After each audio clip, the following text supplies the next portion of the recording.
Hello everyone, आज का जो हमारा टॉपिक है वो है ट्रांसपोर्ट ऑफ गैसेस। देखो, ट्रांसपोर्ट ऑफ गैसेस बुक में बहुत ही अजीब तरीके से लिखा हुआ है और 90% स्टूडेंट को ना इसको समझने में बहुत ज़्यादा दिक्कत होती है।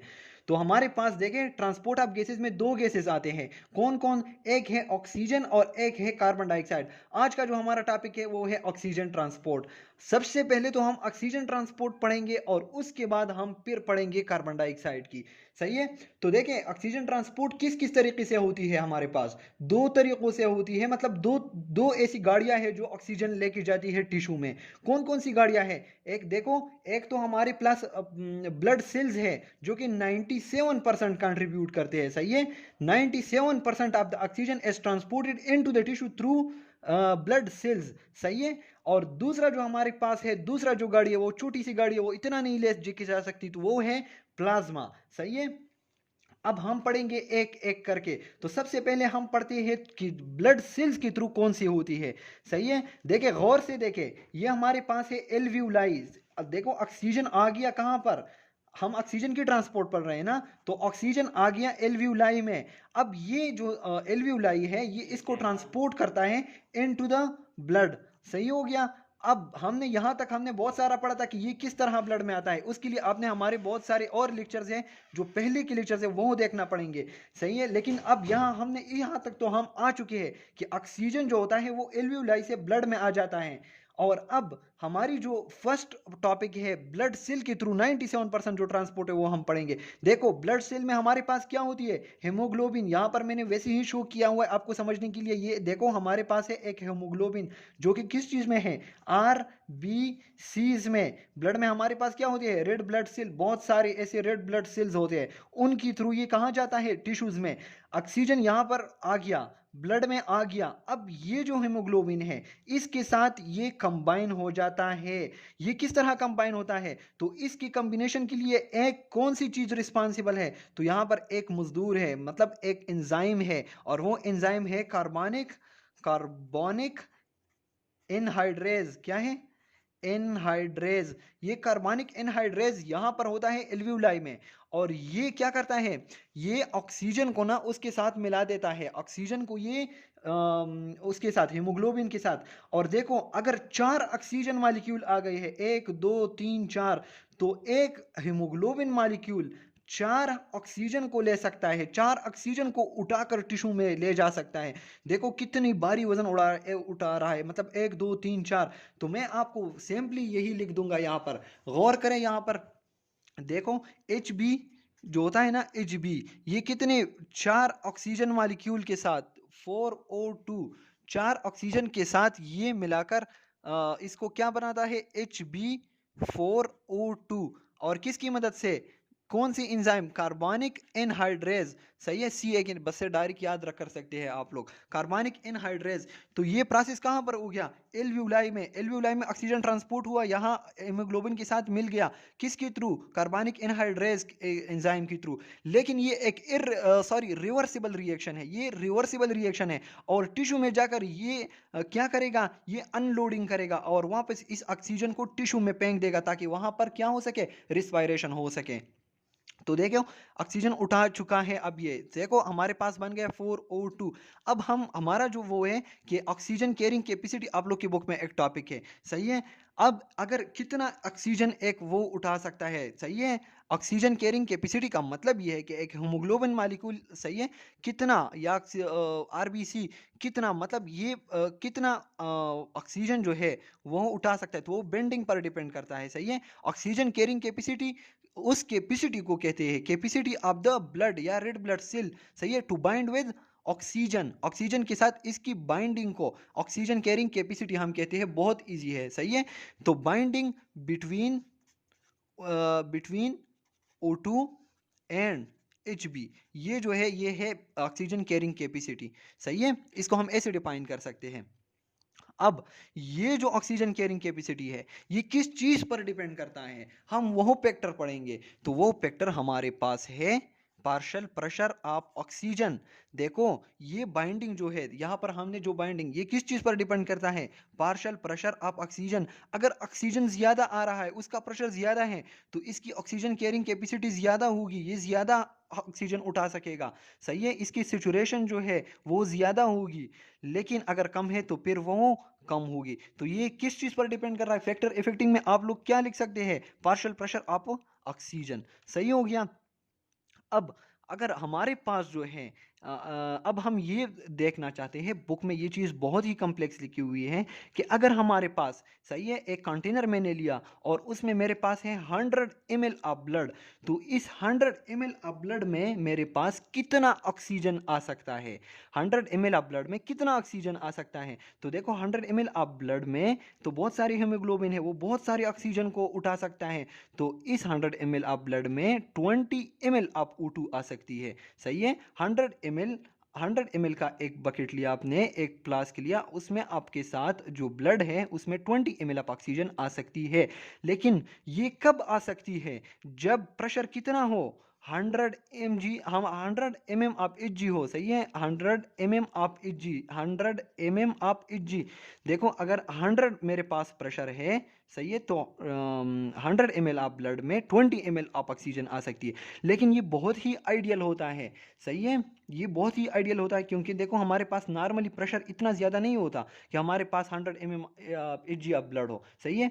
अब सवाल ये आता है कि 100 ml ऑफ ब्लड में 20 ml ऑफ ऑक्सीजन कैसे आ गया? तो अब मैं यही बात एक्सप्लेन करूंगा यहाँ पर। सही है, देखे गौर से देखे कि 20 ml ऑफ O2 100 ml में कैसे आ गया। तो मैं आप लोग को यहाँ से एक्सप्लेन करूंगा। देखो 100 ml ऑफ वो है ब्लड है मेरे पास, तो उसमें मेरे पास कितना हीमोग्लोबिन है? बात तो हीमोग्लोबिन की थी, हीमोग्लोबिन बाइंड कर रहा था। तो 100 ml ऑफ ब्लड जो है मेरे पास, उसमें मेरे पास 15 ग्राम का हीमोग्लोबिन है। सही है, 15 ग्राम का हीमोग्लोबिन कितना ऑक्सीजन उठा सकता है? तो ये हमें फाइंड करना है। सही है, तो पहले तो हमें ये मालूम होना चाहिए कि जो 1 ग्राम ऑफ हीमोग्लोबिन है वो कितना ऑक्सीजन उठा सकता है। सही है, तब जाकर मैं 15 ग्राम का मालूम करूंगा, और जब 15 ग्राम का मालूम करूंगा तो मुझे 100 ml का पता चलेगा। तो 1 ग्राम ऑफ हीमोग्लोबिन जो है वो 1.34 ml ऑफ ऑक्सीजन उठा सकता है। सही है, 1 ग्राम कितना उठा सकता है? 1.34। सही है, अब क्या 15 कितना उठाएगा? जो कि 15 ग्राम कितना उठाएगा? 15 ग्राम ऑफ हीमोग्लोबिन वो कितना ऑक्सीजन उठा सकता है? तो देखो देखो अब यहाँ 1.34 ml जो है वो 1 ग्राम ऑफ हीमोग्लोबिन उठा सकता है। तो 15 कितना? तो मैं इसको सिंपली इसके साथ ज़रब दूंगा। तो 15 में कितना? तो देखो ये हमारे पास आता है 20.1 ml ऑफ ऑक्सीजन। तो देखो 100 ml जो होता है, देखो 100 ml ऑफ ब्लड था मेरे पास, उसमें 15 ग्राम का हीमोग्लोबिन था, और वो 15 ग्राम हीमोग्लोबिन कितना ऑक्सीजन उठा सकता था? 20 ml। सही है, 20.1 ml एक्यूरेटली। सही है, तो किस तरह वो मैंने आपको एक्सप्लेन कर दिया कि अगर 1 ग्राम हीमोग्लोबिन 1.34 ml उठा सकता है, तो 15 जो है वो 20.1 ml उठाएगा। सही है, लेकिन ये किस कंडीशन में? जब मेरे पास, ये किस कंडीशन में जहाँ जो हमने बात की, ये तो बिल्कुल आइडियल कंडीशन है, जब हमारे पास प्रेशर कितना हो? 100 mm ऑफ Hg प्रेशर हो, क्योंकि ये oxygen carrying capacity partial pressure पर डिपेंड करती है। सही है, देखो अब हम नॉर्मल पढ़ेंगे, ये तो बिल्कुल आइडियल केस था, लेकिन हमारे पास नॉर्मली प्रेशर जो होता है वो इतना ज़्यादा नहीं होता, 100 नहीं होता। लेकिन हमारे पास नॉर्मली प्रेशर, अब हम नॉर्मली बात कर रहे हैं, तो नॉर्मली प्रेशर हमारे पास एल्वियोलाई में जो हमारे ह्यूमन में है वो कितना है? वो है 95 mm ऑफ Hg। वो कितना है? 95 mm ऑफ Hg। जब प्रेशर कम हो जाएगा तो क्या ये इतना ऑक्सीजन उठा सकेगा? क्योंकि प्रेशर कम हो गई, मतलब ऑक्सीजन कम हो गई, तो वो इतना ज़्यादा अब नहीं उठा सकेगा। तो नॉर्मली जो होता है बॉडी में वो 19.4 ml उठा सकता है। सही है, कितना उठा सकता है? 19.4 ml। ये तो आइडियल था 100 mm ऑफ Hg पर, लेकिन नॉर्मली एल्वियोलाई में प्रेशर कितना है? वो है 95 mm ऑफ Hg, जिसकी वजह से ये 19.4 ml उठा सकता है। समझ आ रही है मेरी बात? अब हम क्या पढ़ेंगे, हम आगे की तरफ जाएंगे कि मतलब होता क्या है। अब ये ऑक्सीजन जो उठा रहा है ये रेड ब्लड सेल, देखो यहाँ पर इसने कितना उठाया है? नॉर्मली यहाँ पर प्रेशर था हमारे पास 95 आप एच जी, तो ये कितना सिचुरेट हो गया? ये मतलब ये तो अब 100% सिचुरेट नहीं हो सकता ना, इसकी सिचुरेशन में भी कमी आएगी। सही है, ये 97% सिचुरेटेड है, 97%। और अब ये ऑक्सीजन आगे जाएगा कहाँ पर? ऑक्सीजन जाएगा टिश्यूज़ में। सही है, और टिश्यूज़ में फिर हम देखेंगे कि इसके साथ होता क्या है। तो देखिए हमारे पास नेक्स्ट जो है, अब हम वही डिस्कस करेंगे। अच्छा, तो गौर से देखें, ये आ रहा था मेरे पास 19 एम आप जी, सॉरी 19 ml ऑक्सीजन था एक ब्लड के पास नॉर्मली, 19 ml आप O2। अब ये O2 इस तरह आया, देखो मैंने यहाँ पर ये अब O2 आएगा ये कहाँ पर? टिश्यू पर। कहाँ? एक टिश्यू में। अब देखो यहाँ एक टिश्यू है, सही है, जो कि बिल्कुल रेस्टिंग स्टेट में है। किस स्टेट में है? रेस्ट पर है वैसी ही। सही है, कुछ इतना ज़्यादा एक्टिव एक्सरसाइज ये नहीं कर रहा ये टिश्यू। तो अब इस टिश्यू में होता क्या है कि ये 19.4 ml ब्लड जब इस टिश्यू से पास होती है, सही है, और वीनस एंड पर जाती है, तो ये 5 ml ऑफ ऑक्सीजन इस टिश्यू को देगा। सही है, यहाँ पर कितना यूटिलाइज हो गया? 19.4 से 5 ml यहाँ पर यूटिलाइज हो गया, जबकि 14.4 यहाँ वीनस एंड पर आ गया। सही है, वीनस एंड पर आ गया। सही है, तो अब हम यही देखेंगे, अब हम क्या देंगे कि वीनस में जो है ऑक्सीजन की, अगर कोई आपसे पूछे कि वीनस एंड पर या वीनस ब्लड में ऑक्सीजन की कंसंट्रेशन कितनी है, तो आप लोग जीरो ना कहे कि उसमें ऑक्सीजन बिल्कुल भी नहीं है। नहीं, उसमें है। कितना है? 14.4 ml है, जबकि टिश्यू ने कितना यूज़ किया? 5 ml। सही है, तो अब गौर करें, अगर मेरे पास कितना ब्लड है? अगर मेरे पास ब्लड है ये मैंने दिया हुआ है अब वीनस ब्लड के लिए, अगर मेरे पास 100 ml ऑफ ब्लड है, लेकिन क्या है? वीनस ब्लड है। सही है, वेन्स में है, तो इसमें कितना ऑक्सीजन होगा? 14.4 ml ऑफ ऑक्सीजन उसमें होगा। क्यों इतना होगा? मतलब ये क्यों इतना कम हो गया? क्योंकि उसने टिश्यू को दे दिया, और जब ये इसने टिश्यू को दे दिया तो इसकी सिचुरेशन जो है वो 75% तक आ गई। पहले 95% थी ना, नॉर्मली 95% थी, अब वो 75% पर आ गई। सही है, जबकि उसका पार्शियल प्रेशर, वीनस में तो पार्शियल प्रेशर ऑफ ऑक्सीजन कम होता है ना, पार्शियल प्रेशर ऑफ ऑक्सीजन कम है। जब पार्शियल प्रेशर ऑफ ऑक्सीजन कम है, सही है, तो partial pressure 40 of H G है, और इस कंडीशन में ये इसमें जो ऑक्सीजन है वो कितना है? 14.4 ml। सही है, अब हम दूसरा केस पढ़ते हैं। अगर इन केस ये ब्लड जो है ये एक ऐसी टिश्यू में जा रही है जहां पर वो टिश्यू एक्सरसाइजिंग कंडीशन में है। फॉर एग्जांपल आप ये देखें, एक एक्टिव टिश्यू या फिर एक्सरसाइजिंग टिश्यू, सही है, तो उसमें क्या होता है? ये 19.4 ml ऑफ ऑक्सीजन जो था ब्लड में, तो वो कितना ड्रॉप करेगा? वो तकरीबन 15 ml ड्रॉप करेगा, बहुत ज़्यादा। और वैसे रेस्टिंग कंडीशन में कितना ड्रॉप कर रहा था? 5 ml। ये बात याद रखे, सही है, कि रेस्टिंग सिचुएशन में 5 ml ड्रॉप करेगा, जबकि एक्सरसाइजिंग में 15 ml इस टिश्यू को देगा।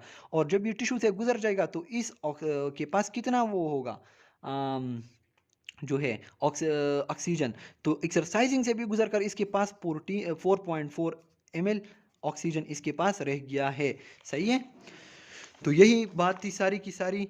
तो आज हमारा टॉपिक यही था, और अब हम आगे जाकर यही पढ़ेंगे कि मतलब जो है ये तो एक चीज़ हो गया ना हमारा, हमने क्या पढ़ा कि ब्लड के ज़रिए जो हमने पढ़ा। अब हमारा नेक्स्ट जो है वो है प्लाज्मा ट्रांसपोर्ट, जो प्लाज्मा की थ्रू होती है। तो अब प्लाज्मा की थ्रू होती है, देखो प्लाज्मा में ना कार्बन डाइऑक्साइड बहुत ज़्यादा सॉल्युबल है, लेकिन ऑक्सीजन इतना सॉल्युबल नहीं है। इसीलिए प्लाज्मा में 0.29 ml ऑफ ऑक्सीजन होता है। कितना ऑक्सीजन होता है? 0.29 ml ऑफ ऑक्सीजन, और अगर बहुत ज़्यादा हो जाए तो 0.3 तक पहुंच जाती है। सही है, तो यहाँ पर प्लाज्मा में ऑक्सीजन इतना है। अब ये प्लाज्मा अगर एक टिश्यू से गुजरेगी तो 0.29 में से ये 0.17 जो है वो टिश्यू को देगी, और आगे अगर प्लाज्मा हम देखें ना उसमें वीनस एंड पर प्लाज्मा में, तो उसमें आएगा 0.12 ml ऑफ ऑक्सीजन। सही है, तो देखो हमारे पास ब्लड में ना दो चीज़ें हैं, ब्लड में दो चीज़ें हैं। अगर ये मेरे पास ब्लड है तो इसमें एक तो सेल है, रेड ब्लड सेल्स है, और भी बहुत सारे सेल है। एक इसमें वाटरी टाइप का होता है, वाटरी टाइप वाटर और इलेक्ट्रोलाइट बहुत सारी और चीज़ों से। तो अगर रेड ब्लड सेल के अलावा ब्लड में जो चीज़ें हैं ना, मोस्टली वाटर ही होता है, तो उसको हम प्लाज्मा कहते हैं। और उसमें जो ऑक्सीजन सॉल्युबल होता है वो 0.29, और अगर टिश्यू से गुजर जाती है तो टिश्यू को 0.17 ml देती है, और आगे जाकर वीनस एंड पर प्लाज्मा में अगर हम देखें तो 0.12 ml हमें मिलेगा ऑक्सीजन। सही है। तो मैं अब ये सारे का सारा जो चीज़ हमने पढ़ा वो मैं रिवाइज कर रहा हूँ। सही है। आइडियल सिचुएशन जो हमारे पास था, देखो आइडियल सिचुएशन, तो आइडियल सिचुएशन में हमारे पास कितना था pressure, 100 mm of H G, sorry 100 mm of H G, 100 mm of H G हमारे पास क्या था, प्रेशर था। सही है। ये mm ऑफ एच जी, देखो हमारे पास नॉर्मली जो था आइडियली बहुत, अगर किसी सिचुएशन ऐसी हो कि 100 mm of H G pressure, oxygen की प्रेशर बहुत ज़्यादा हो एल्यूलाई में। सही है। तो हो सकता है कि उस ब्लड में ना 20 ml क्या हो, ऑक्सीजन हो, और वो हम कंसिडर करेंगे 100% सेचुरेटेड। जबकि नॉर्मली वैसे अगर एल्यूलाई में देखें ना तो उसमें होता है 95 mm of H G partial pressure होता है। सही है।